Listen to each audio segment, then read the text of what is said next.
boy DJ Kazie coming at you once again. Welcome to the Dope Clinic. I got a special guest, and I mean special. What up? She like my sister. We met each other at engineering music school, and we never looked back. Never look back. Never looked back. This is my brother from another mother. Another mother. And she want to introduce her own self because she got a long list, and I forgot it. Oh, Lord, no. I'm just going to go with Shaunte for right now, okay? We're just going to go with Shaunte. That's good. That's good. So how has everything been going since the AIM years?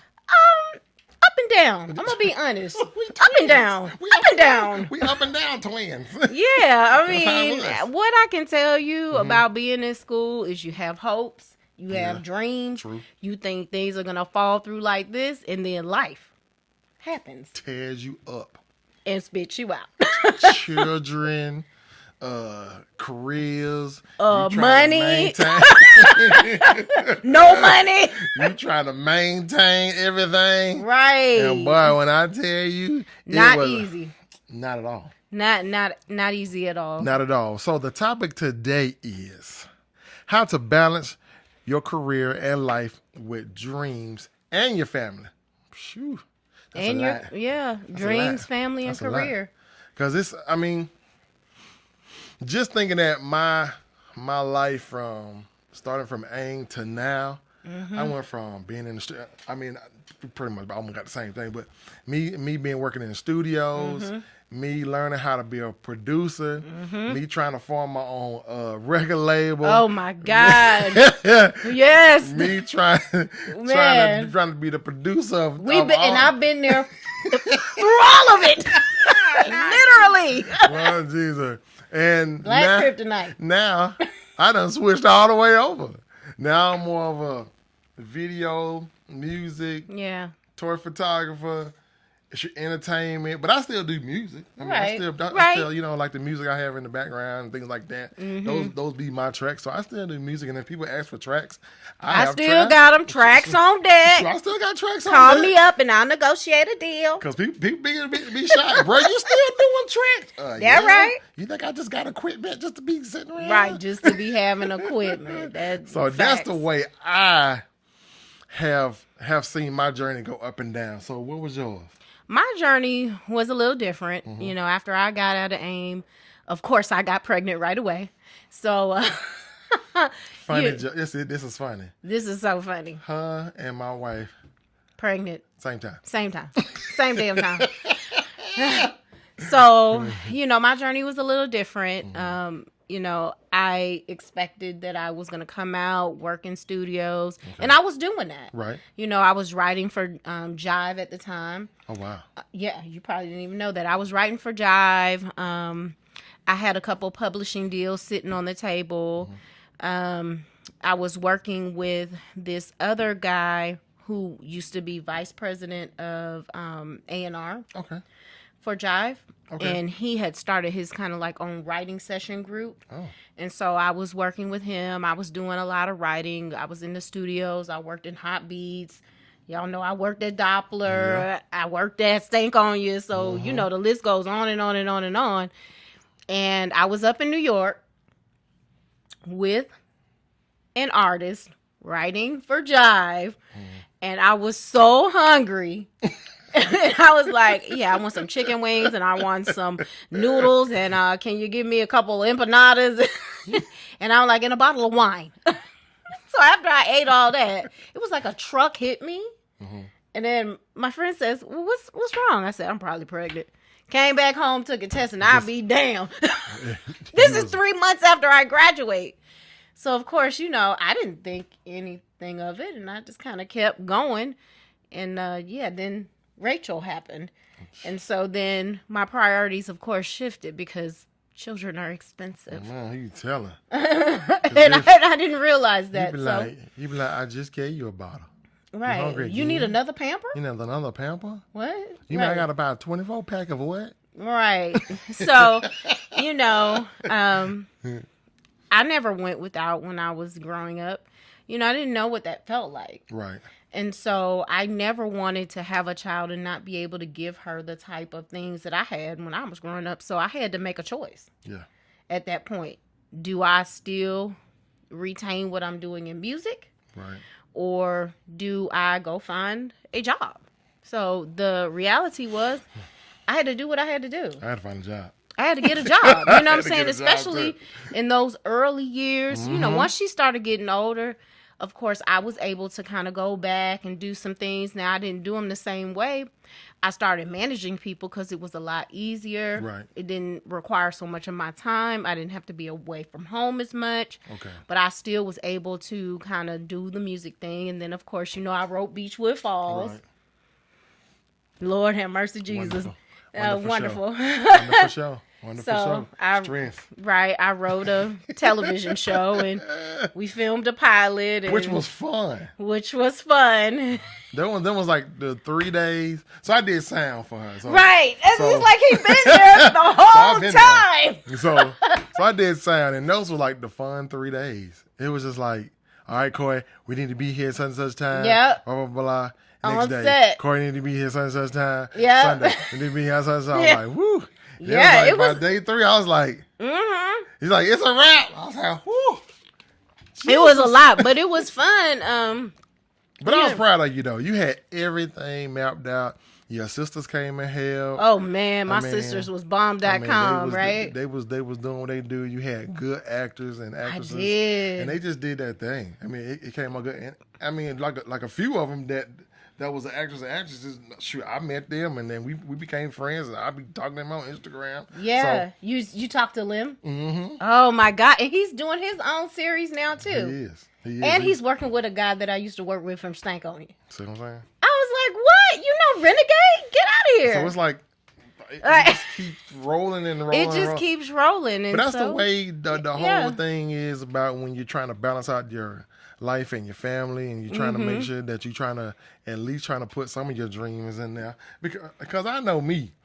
With me, I mean, even though I had these dreams to be the best producer in the world and have all these acts and do this and do that, have all this money and all these gold and silver and platinum plaques, it just was stressful. You know. I think I got all the gray hair just from that. No, I don't know about that, buddy.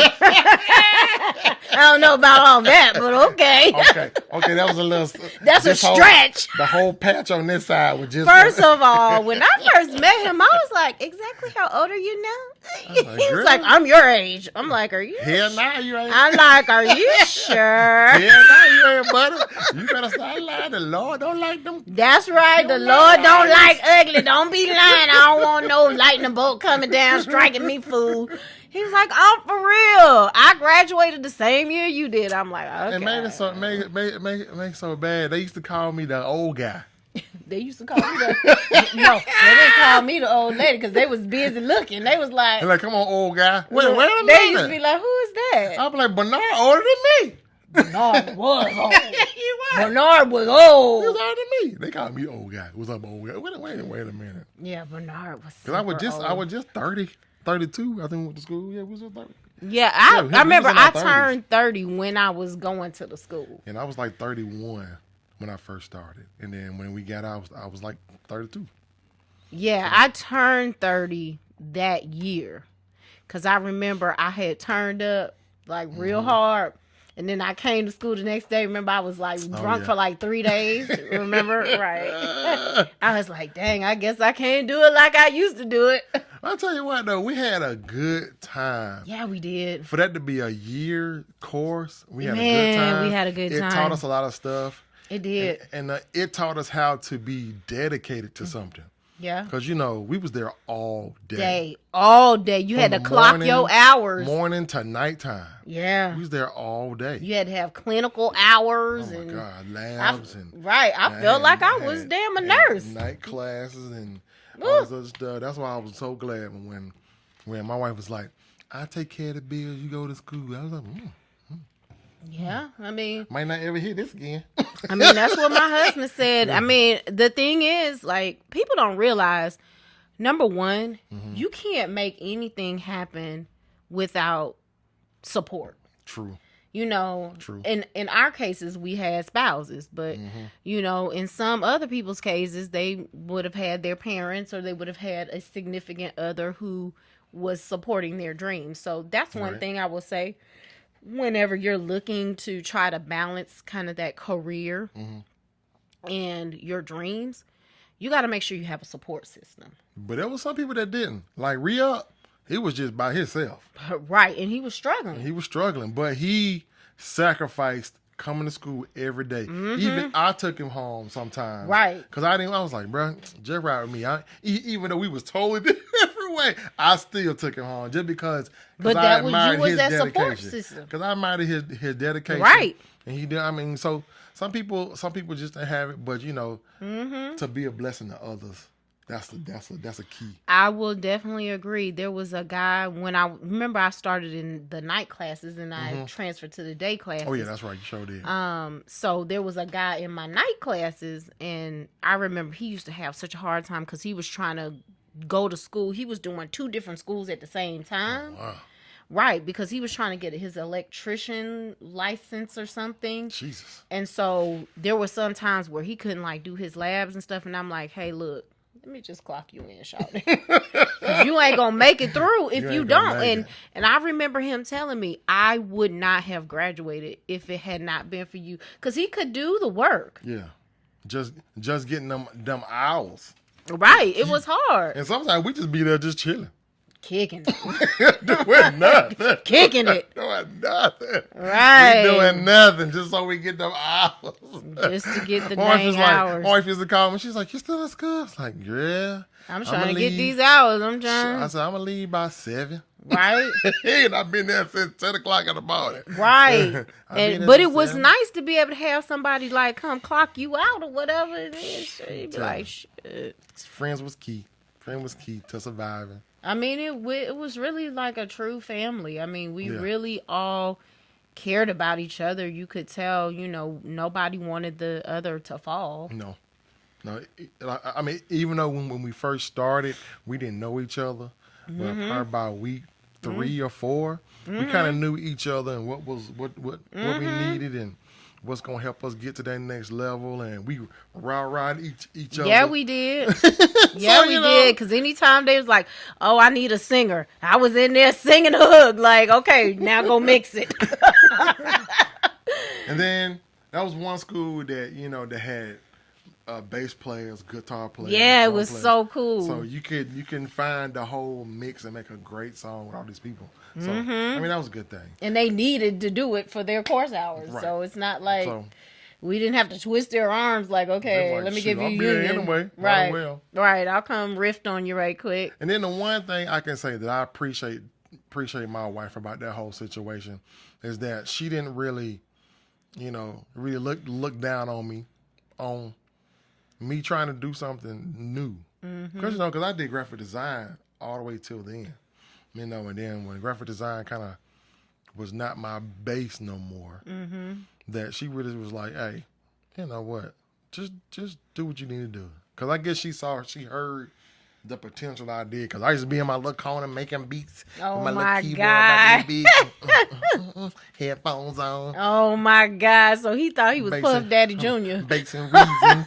Puff Daddy Jr. over here. I'd be like, baby, come hear this. She'd be like, First of all, that's how Dwayne used to be. I'd be like, baby, listen to this song. He'd be like, I mean, I can see where you were going with it. And he is actually the one that found the school. Oh, for real? Right, because what happened was, so prior to me going to the school, I was writing for DJ Toon. Right.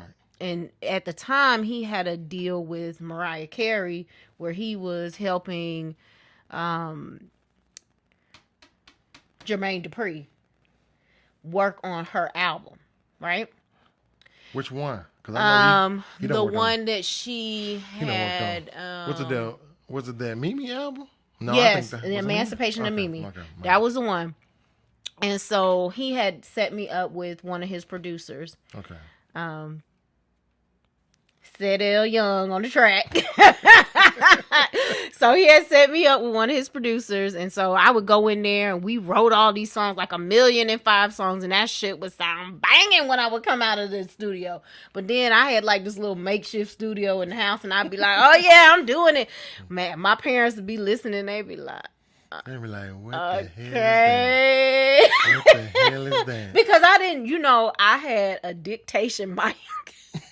You got nobody. I had a little dictation mic. So, my voice is very high pitched. So, of course, that crap was peaking and everything. That thing was on red. Right. And then I remember I had a little Dell computer and I had sonar. Bless your heart. Sonar. Sonar. I had sonar. Woo. And I didn't know anything about panning, so everything was just straight in one channel. No, just straight, no stereo, everything. No stereo. Everything mono. Everything mono in one channel. And my dad's like, he's like. So then Dwayne, he found the school. Right, he found the school and he went and talked to my parents about it, and was like, I feel like she need to do this. And they was like, okay. Well, if you support it, I'm going with it. That's right. And they paid for the school, and he paid for the bills. And Shaunte went to school. So that's how I got there. Hey, listen. I'm telling you, that support system is a beast, baby. That support system is great. Because I don't know how many times I'm getting that unemployment check like, this little $235. Shut up with the $235. $235. I was like... And I was trying to I was like, I got $235. Hey, babe, you want? No, you use that for gas. I was like, okay. And I'm sure as a man that had to make you feel some kind of way. Terrible. Because you know why? Because even after school and after we had It's Madison, not like you made money immediately. I didn't still make no money because that was probably the worst Christmas for Madison's first Christmas. I couldn't buy nothing. Oh, if that didn't make me feel terrible. You better not start crying because I'm about to start crying. Okay, then get my life together. Go get your life together. You better not start crying because I'm about to start crying, dude. Okay, stop. But... fan your eyes. Okay. Come on, nigga, get yourself together. Get yourself together, bro. Get yourself together.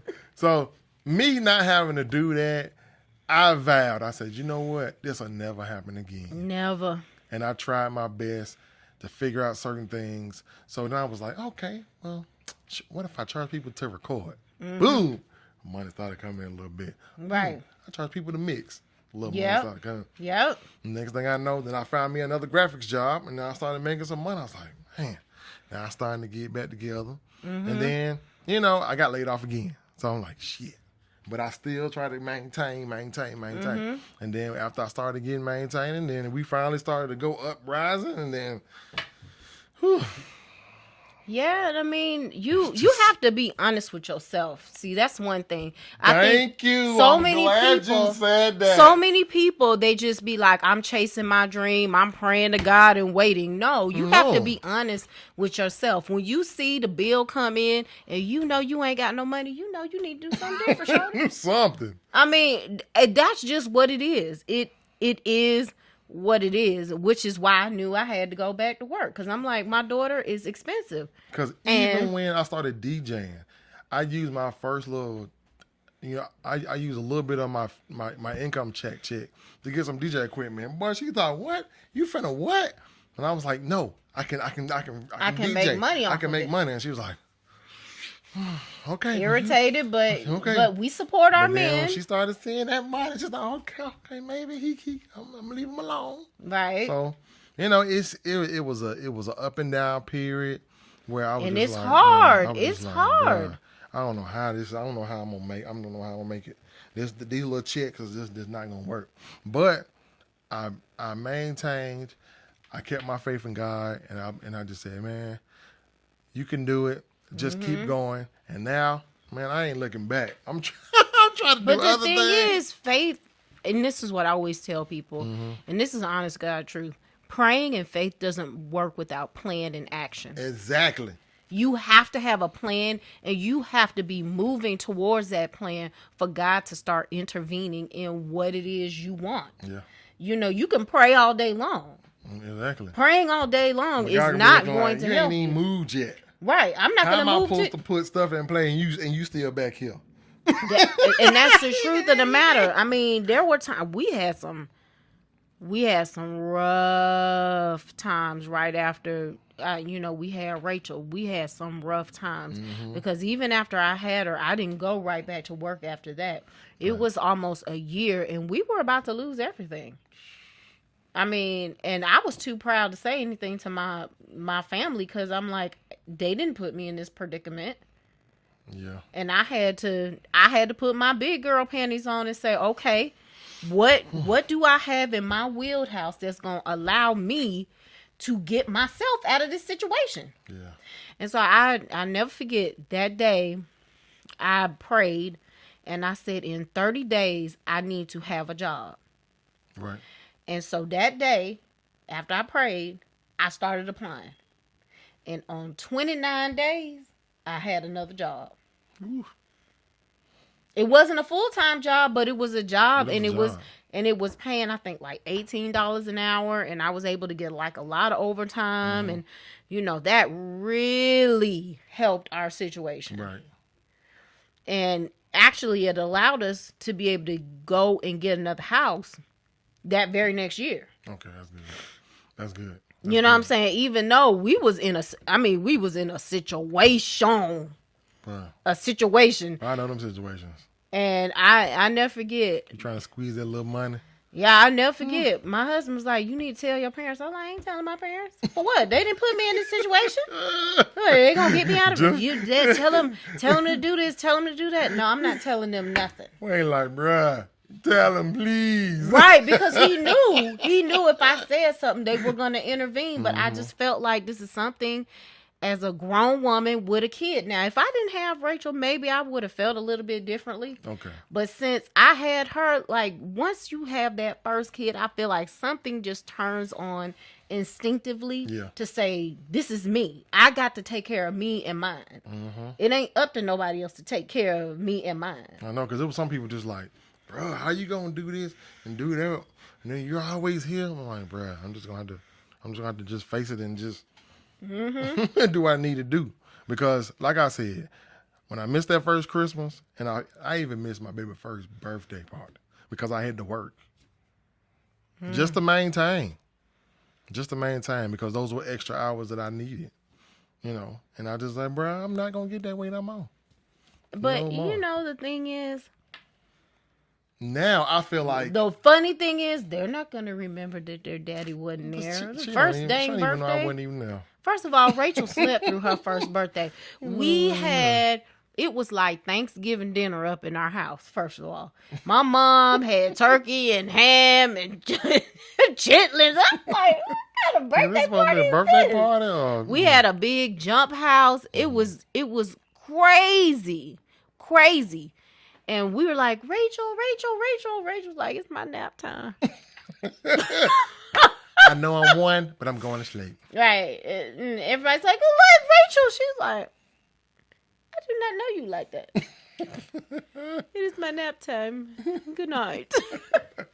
And so she slept the whole birthday party. We woke her up. She was cranky. We tried to get her to eat the cupcake. She didn't want to eat it. She was looking like, bruh. I had to Mason when he was one. I had to make him eat a cupcake. He was right. He's like, no. That's how Rachel was. She was like, how you don't want sugar? First of all, she was like, you woke me up for this? She had that Rihanna look like. I said, oh, Lord, my baby gonna be a hot mess. But it's just, I mean, when it comes down to it, balance is the key. And just sacrifice and maintain. Yes, sacrifices. And even though things that you don't want to do, you're going to have to do it. And you never think that you're going to have to, like, nobody ever thought, like, my husband now, he's in real estate, but he still do Uber Eats and, Instacart or whatever he can. When the money ain't flowing, he'd be like, okay, I still got to bring money into the house. Let me do what I got to do. You know what I'm saying? Yeah. You never know what you're going to have to do. I don't require him to do that, but he's like, as a man, I need to. Well, you got to do it. He's like, I got to do what I need to do. You got to do it. You got to do it. But this has come to the end of the show. I know it's good. Woo, was juicy. He done got in there. Juice in 25 minutes with him, man. He done got in there. That was a juice in 25. Yeah, it was. So just make sure that y'all learn things, because the things that we talking about, these are our lives. These are real life situations. So you can know that it ain't just you. Yeah. You know, we go through things. Other people go through things. Yep. So, I just thank y'all again just for watching. Hopefully that y'all enjoyed. Like, share, subscribe. Tell your friends.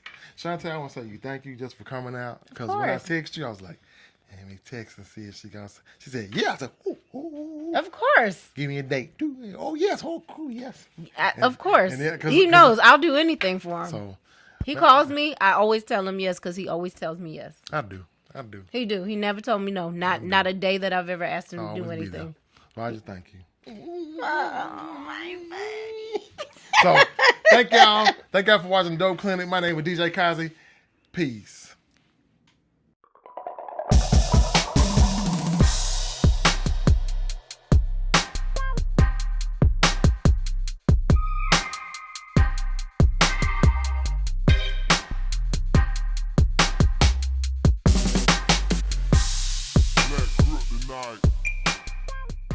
BlacKryptonite.